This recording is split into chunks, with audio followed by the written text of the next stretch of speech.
ঈদের ছুটি শেষে আবারও মাঠে গড়িয়েছে Dhaka premier division cricket league. নবম রাউন্ডের খেলা দিয়ে মাঠে ফিরেছেন ক্রিকেটাররা।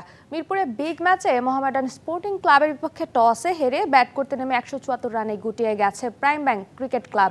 এদিকে বিকেএসপি 4 নম্বর মাঠে গুলশান ক্রিকেট ক্লাবের বিপক্ষে টসে হেরে ব্যাট করছে ধানমন্ডি স্পোর্টস ক্লাব।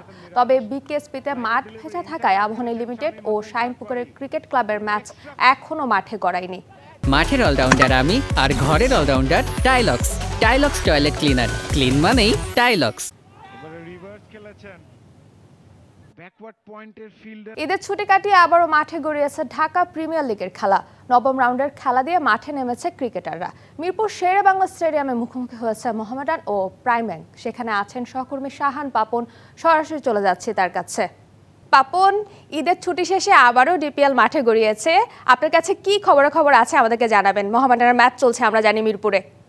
আসলে এখানে একটা বড় ম্যাচ হওয়ার কথা ছিল, হাই স্কোরিং ম্যাচ হওয়ার কথা ছিল এবং অনেক কিছুই ঘটে যাওয়ার কথা ছিল অন্তত এই ম্যাচটাতে, এবং আগ্রহের কেন্দ্রবিন্দুতে ছিল এই ম্যাচটা। আপনি জানেন যে যে ম্যাচটা হচ্ছে prime bank versus Mohammedan sporting club, এই দুই দলের যে লড়াইটা হবার কথা ছিল, যে হাই ভোল্টেজ ম্যাচ হবার কথা, সেটা কিন্তু হয়নি। 174 রানে গুটিয়ে গেছে প্রাইম ব্যাংক ক্রিকেট ক্লাব এবং 175 রানের টার্গেটে এই মুহূর্তে ব্যাট করছে মোহামেডান স্পোর্টিং ক্লাব। যদিও সেটা হচ্ছে যে মোহামেডানের অধিনায়ক তামিম ইকবাল গত 24 মার্চ তিনি কিন্তু আসলে শাইনপুকুরের বিপক্ষে ম্যাচ খেলতে গিয়ে টস যদিও করেছিলেন, তারপরেই কিন্তু অসুস্থ হয়ে যান তামিম ইকবাল এবং সেখান থেকে অনেক ঘটনার পর তিনি এখন সুস্থ আছেন এবং তিনি মাঠের বাইরে আছেন। অর্থাৎ তামিম ইকবালকে ছাড়াই প্রথম ম্যাচ খেলতে নামলো মোহামেডান স্পোর্টিং ক্লাব। এটাই বোধহয় সবচেয়ে বড় খবর এই মুহূর্তে।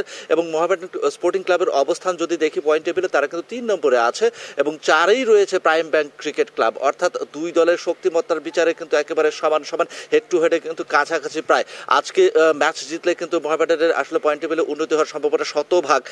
পক্ষান্তরে প্রাইম ব্যাংক যদি আসলে ম্যাচ জিতে, তাহলে কিন্তু মোহামেডানকে পেছনে ফেলার একটা সম্ভাবনা তাদের।